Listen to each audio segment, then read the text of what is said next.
so much with regard to this film is how you wanted to give an alternative view of the future, because you got this idea during COVID, and it was a time when things were pretty pessimistic. And you decided that we can't really envision a positive future unless you make one, unless as an artist you make one. Can you talk a little bit about that and what that felt like to you to come up with a positive manifestation of the future? In fact, I'm a science fiction writer. I do comic books since more than 10 years now in science fiction, and it appeared to me that in a way we were living in a bad science fiction movie or book, and maybe the science fiction was responsible in a way of what we were going through. And I thought, okay, as a science fiction writer right now, I think it's our responsibility to think about each like solutions and try to if we want better things to happen, we have to imagine them first. And as we know, everything human design exists in the world, so maybe it's our turn now to design like better ways for us, and not relying only on numbers, but maybe relying on something else, which are emotions, like feelings, and conscious, and in order to make a world that suits us better for our bodies, for our minds. It's a very, such a profound point. You know, it's a very curious and sort of compelling juxtaposition. Tonight at the theater is playing Stanley Kubrick's 2001: A Space Odyssey, which couldn't be a more different, sort of difficult view of the future. And it's such an interesting contrast with ARCO, which has this hope and despair kind of in battle with one another. But I think both movies talk about the same thing. It's about what what technology takes from us, from our humanity, and in Italian, imbecile, which means dumb, is a word based on like the one that doesn't use a stick, and a stick being the first technology. So technology, since the beginning, helped us like grabbing time from reality to think the world, to imagine things, to dream. And now technology inverse, like, and grab us time and take us the time we need to think, to dream, to even be bored, you know. And this time is really important, I think, and we should be careful about. Yes. Yeah, very much so. It feels to me like you're saying almost that we're at a crossroads, like is that right? Yeah. I feel like we're getting in a world of indifference. We're living in a world of indifference, and this is a danger. And one of the questions I think the movie asks is, like, now the concept of things is replacing the actual things, the actual reality of things, the physicality of it. And I think it's one of our, like, how would you say, sorry, my English, I'm gonna get better, my English is gonna get better, but I just don't improvise, so yeah, it's one of the big issues of our era, you know.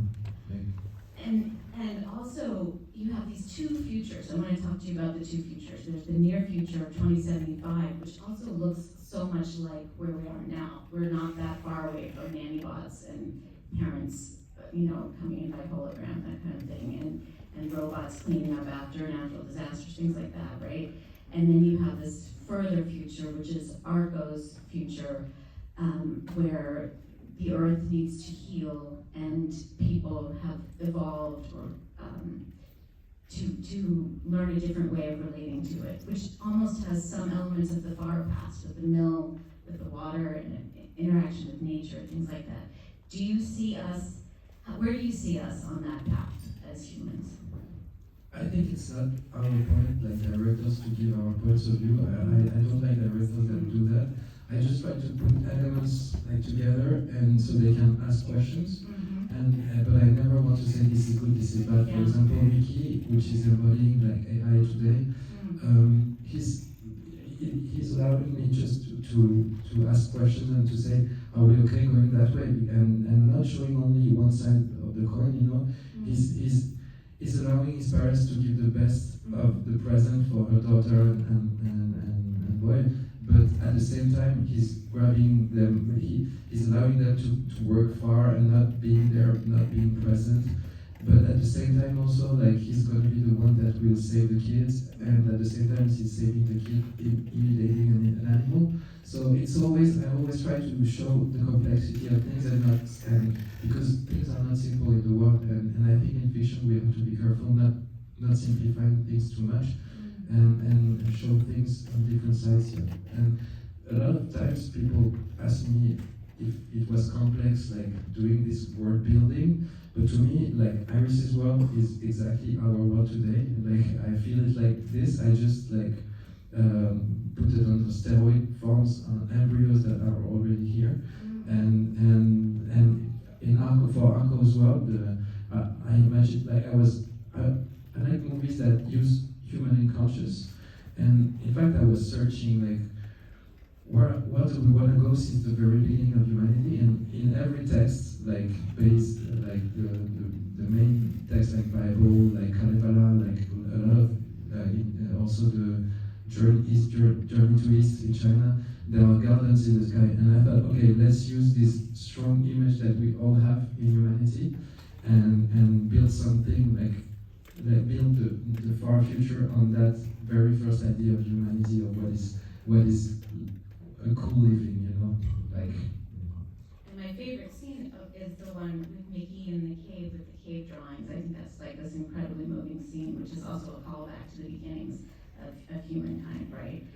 So how history is still woven in, and that's the way that he ultimately saves the children, right? Yeah, and what I liked with this idea was saying that here is where robots can, I don't know how to say that, but become a bit human in a way, is like what is making us humans is that we choose things in reality that are important.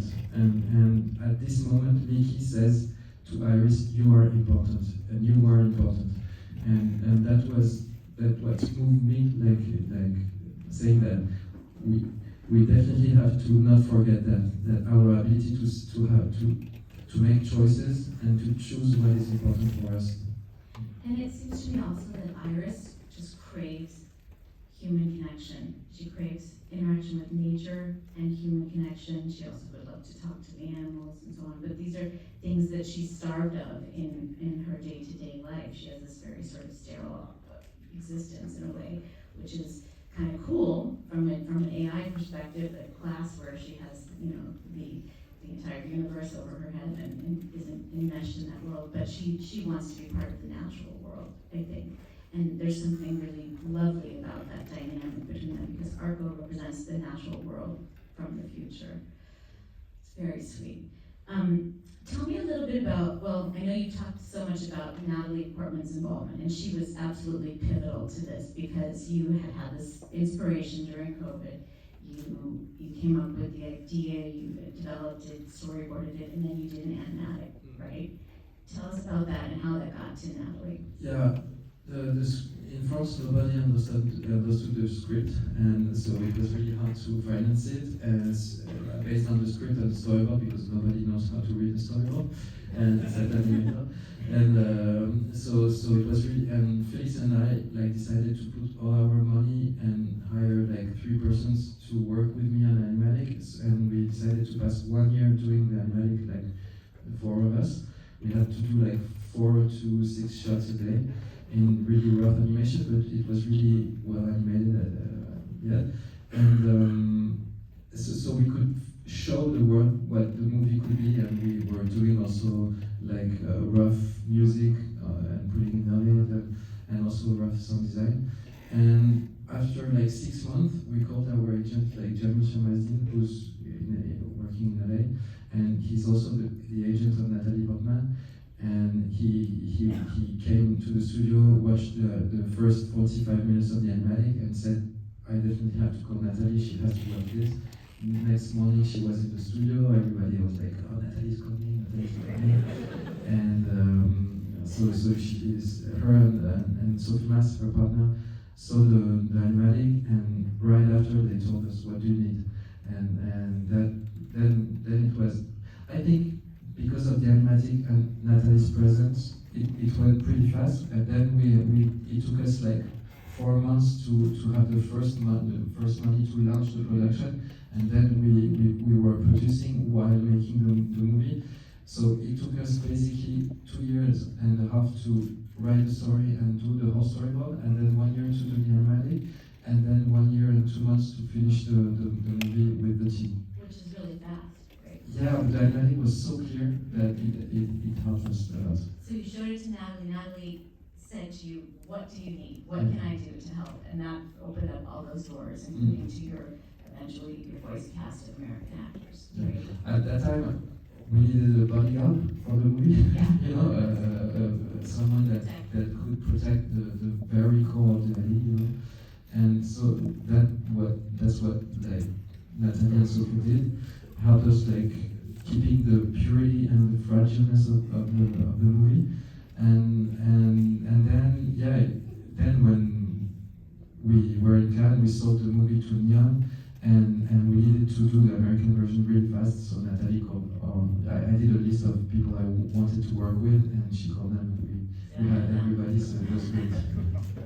One of the things that you mentioned also is when you were envisioning this, the idea of the sort of natural disasters, including fires on that scale, that people who read it, who saw it, said that can't possibly happen, right? That's not. Yeah, the forest, the fire in the forest, everybody in 2021, everybody was saying, oh, it's a Deus Ex Machina, fires don't happen like this. And we were finishing the frames of finishing the frames of the fire scene. And at the same time, there was the fires in LA. So it's crazy. Also, it happened to me a lot when I was doing my books in science fiction. I was writing my story, and every time I was finishing my book, things were happening in reality. And so we definitely have to be super fast writing science fiction. And that's too bad. I did a comic book where Trump, the son of Trump, was a refugee in France. Because and he wasn't known in France at all, and he wasn't even going to be president. And after 6 months, like working on the comic book, like he went into the presidential campaign, and when I finished the book, he was president. So it goes really fast. It's called Paiement Accepté. It's not translated. And then I did another book called Preference System, which is now in America. And it was about memory and stuff, and there was a robot carrying a baby in his belly, and now like China can do it, and things are going so fast. Incredible. By the way, this is Ugo's first feature film, which is pretty amazing, right? This is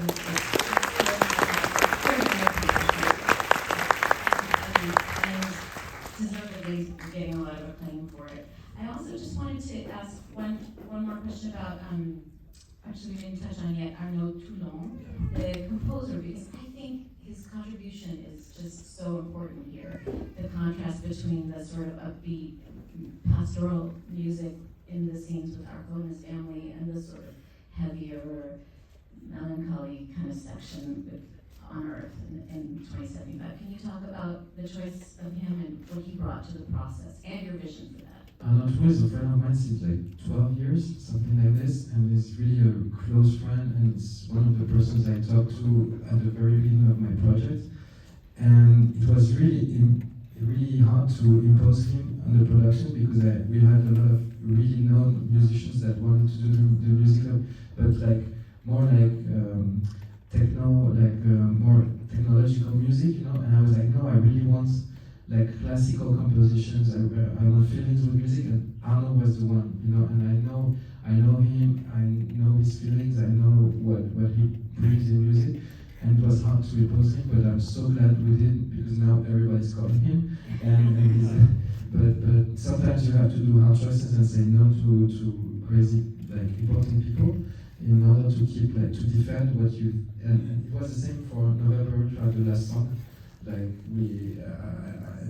I went to see her in concert, I was crying all the time, and I wanted her since the very beginning of the project, but I had so many names that we wanted to do this ending, like, and I had to say no, it's like, yeah, it's, I think we have to keep our intentions first, intuitions, like, firmly, because like the the world is bringing you a lot of contrary winds, you know, and sometimes it's hard because also people that wanted to do the music at one time, I really loved their work and I would have loved working with it, but not on that movie and not like this. So you have to keep straight But sometimes. now the doors will open for you, right? Like, No, I'm gonna work with Arno anyway. Yeah. Yeah.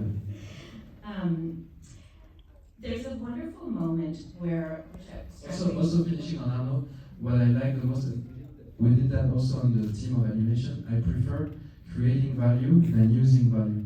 And all the team were young people, the people that I found because I'm a teacher in Gobelin, I'm a teacher in another school in France, and I like to bring value to people and not just using their value and for me, you know. And that's why I built in my studio, remembers. That's why I wanted it all in the same place in Paris and not in tons of countries, you know. And I wanted to meet everybody, to know everybody, and to have a daily life with them, not just giving them checks for work, you know. And Gobelin is an animation school in the 20th in Paris, is that right? In the 14th. In the 14th, okay. Well, actually, And my studio is in the 20th. your studio is in the 20th, that's right. But we had like three places, like 5 minutes walking from each other, so I was searching all the time. And I read that several of your students, your former students, came and worked on the film. Yeah, most of them, like, I think on the 150 people that worked on the movie, like 125 were my students, so I knew them really well. And were my trainees also since like 10 years, so yeah, the whole thing, and I knew their personalities, so I knew how to put them together and how the energy could match, and a lot of my work was just also watching if human problems were getting in the studio, so I could, you know, cut them before they were getting, because human problems can become cancer for productions, you know, and for small productions like this, because I mean, I hope you don't see it, but we did it for 100 millions less than the movies that were, you know, compared to. So it was also a lot about speaking to humans and keeping this human place like in a good shape all the time. Well, good lesson to film students to keep close to their instructors, right? To work together, because you might end up with a job. No, but also, I mean, for example, Adam, the director of animation, I met him, he was 18. And then I was his teacher at Gobelin, then he was my trainee, then he was, when he was in vacation, I was hiring him and paying him like a professional. And when he got out of school, he became like a director in my studio. And when he began working on ARCO, he was 23.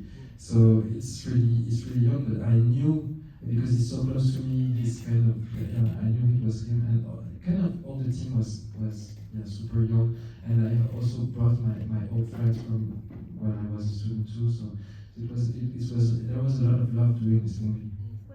What is the dynamic like with your former students? Do you ask them for their feedback? Do you ask them their opinions, or do you tell them? Like, how is the exchange like? I give them a lot of room, but at the same time, because I think the more, I mean, I do a lot of things in my life. I'm an illustrator, I do comic books, I have a studio, I have a production company, I also have a publishing house, and most of the time people in France tell me, how do you do everything in one day, you know, how many hours do your days last? And in fact, I do things when I want to do them. And so, for example, when I do an illustration, I think about the shot I have to do in animation, and when I don't know how to finish the illustration, I already know how to do the shots, you know, so I do it, and it takes me 5 minutes. But if I had done it like, okay, I have to do this, it would have taken me like five hours maybe. So I do this 5 minutes animation, and while I'm doing this, accounting, I forgot, you know, so I'm thinking about accounting, and then I finish the animation, I go on accounting, it takes me 2 minutes. And that's what I try to do with my animators too, is to give them not just one task, but a lot of tasks in a day, different tasks, so they never get bored, so they're always active. And also, I always tell them, that's why also I circle a lot in the studios, because like your position is important too. And often when I get in the studio, I see people working like this, and then they tell me, oh, I'm finishing late every night. So sometimes I come to the studio and I say, be straight, and then they come to me and they say, oh, I'm not late anymore, and I'm in advance, So it's always about trying to find the good pace, the good way for everybody, and also the good energy, and bring energy to everybody, and yeah. Nice. Well, I think we're going to open it up for some questions. There. In continuation of working with your collaborators, you said, I think, you worked with 4 storyboard artists, including yourself. Yeah. How did you keep... The storyboard was already here. Oh, yeah. So they were taking the storyboards, not all the time, but most of the time they were taking my storyboards and just like doing a rough animation on it, It's more about fixing intentions that were in the board, but bringing them a little bit further, So every intention was in the animatic, and kind of most of the time animators were trying to they were telling, oh, we could do this, we could do that, look, it would be great, and I was like, yeah, it's great, but then I was thinking and showing them, okay, this is great, but after it gives that, great, it gives that, great, and 5 minutes later, there's a problem because we brought a new intention, a new idea in the movie, and it breaks something after. So you fix something after, but it breaks something before. So you're always like, and the animatic helped us like fixing things, and then animators had to just push it a little further, but they couldn't change the intentions. And this helped us like going so fast and I think protecting all the intentions of the movie. And also, it was important for me to have these 3 collaborators because they are, as I said, I know them since they are so young and they know me by heart. They work for me like since 10 years. So I don't have to tell them a lot of things, so they know where I want to go, and it's going super fast. Right there. How did this idea begin, and how long did it take you to write and get it to be this form? The idea appeared in May 2020, and as I said, like the world wasn't going really well, and I was like, I don't think it's gonna be better in the next years, and I needed tenderness. I felt a lack of sweetness, tenderness in cinema, and I couldn't find like movies or books that were bringing me that. And I was like, okay, I think I have to do that. But I didn't have, I began thinking about it from 2019, but I had nothing, nothing came. And one day I drew a face getting out of the sky and just traced colors behind him, and ARCO appeared like this. And I didn't know why, but it was important for me. This image meant something. And then it took me like a few months to say, okay, I sent it to my partner Felix, I remember, with the co-founder of my studio, and he told me, you have to do a feature film with that because we need that. And he told me like, rainbows appear when it's raining and sunny at the same time, and it's magical, and we need like that kind of magic and softness. And I wanted to also this movie to be kind of a hug for the world, for the audience that would see the movie. And I thought this could be a great project, and to put a lot of energy in it, because when I did System Preference, my comic book, like I had 20 studios that wanted me to adapt this comic book, but also I wanted to have kids, and my previous work was really adult, and I wanted to have kids, and I was like, if I have kids now and they see my work, they read my work, they see my movies, they will be like, oh, Papa is so cynical, and I didn't want them to think like this or that, and I wanted to, also we often adults will often say, oh, kids will face that, but I think it's also our role to prepare things for them, and that was my way. Even I had 2 kids during the production, but since the very beginning of this movie, I was like, no, I'm going to do my best also to bring light to the world, because I think there's a lot of darkness right now, and it's easy to bring darkness. And also, science fiction is a lot about criticism, It's a lot about testing systems to see if they work, and sometimes breaking them. And I feel like social media is also a lot about like trashing things, and I don't want to be part of it right now. I want to be part of the people that build sand castles in the beach and not the ones that break them, you know. And I really definitely think now that building things, bringing light is harder, but it's our. And I want to take that part of the job, you know, and I think it's the most beautiful one. Right there. So, my question is about the art style.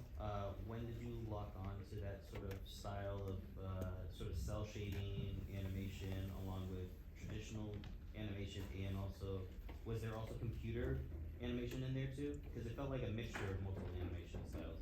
In fact, I'm an illustrator since more than 15 years now. My style is kind of fixed, so I really wanted this movie to be my style. I work for a lot of magazines in France for Hermes. I do scarves for Hermes. I do tons of illustrations.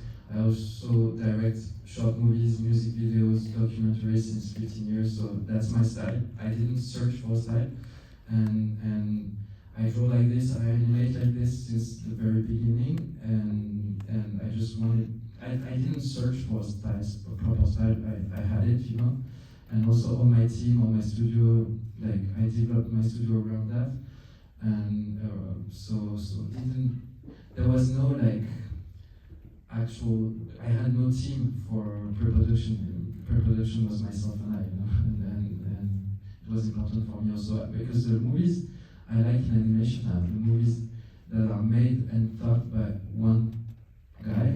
I like to hear a voice. When I read a book, what I like is to hear a voice. When I see a movie, that's what I like. And often in animation, I feel like it's a lot of noise. You know, it's a lot of people deciding things, but at the end, I often feel like something not condensed. You know, and I don't know, I try to do I try to be in the family that the movies I like, and actually like Satoshi Kon, Miyazaki, and even some others, but mainly these, you know, because they are made by, thought by one person and brought to the world by one person, and that's what I like watching, what like reading, and that's what I try to do. We have time for one more question. Yeah, the ending is pretty intense. I mean, ARCO basically cost members of his family like 20 years of their life. It's beautiful, but that's I mean, it's a pretty heavy cost. What was the thought? There's a Latin phrase that says "ex falso verum sequitur," from the wrong comes the right, and I love the idea of he's doing something wrong, and so we always pay the price when we do something wrong, always in life. And I think as directors, as storytellers, we have to say to our kids, things have cost, you know, when you do something, and also it's all about the movie. It's like, it's what we do that brings something in the future. Every choice we do will bring something in the future, so we have to think about what we do. And I think the movies I liked when I was a kid were the movies that were watching at me in the eye and not lying to me, and I definitely think that kids know when you're lying to them. And now a lot of animation for kids, I don't think they tell the truth always. There's a lot of sugar in it, and so everything's okay, don't worry. But they know it's not okay. And I wanted to take them seriously and to tell them, okay, this is the world we live in. But if you trust on imagination again, if you watch the world, if you live in it, if you have sensation, if you touch things, feel things, you can go through life. And I think also the role of fiction is to prepare people for what they will go through in life. So when they are confronted in reality to a situation, they are emotion, because emotions are muscles, we have to train them as muscles. They are trained for that, and they don't fall in front of the situation. And I really think that we have to do this for our kids. But at the same time, what I wanted to say is that, like, parents will always say, it goes so fast. and it goes so fast. But the kids will never understand that. And so I really wanted to do a strong frame, a strong image to tell, so they could feel in them really deeply in themselves that yeah, this time goes fast, and we have to enjoy the time we have here. We have to enjoy the time we have with the people we love, and also finishing on the climate change. Often climate change is told as something painful, you know, like we shouldn't do that, we shouldn't do that, but it's a great occasion for humanity to fight together for something, and it could be a great adventure, and it could bring us a lot of joy and happiness doing something together, sharing things together, and not just like, you know. So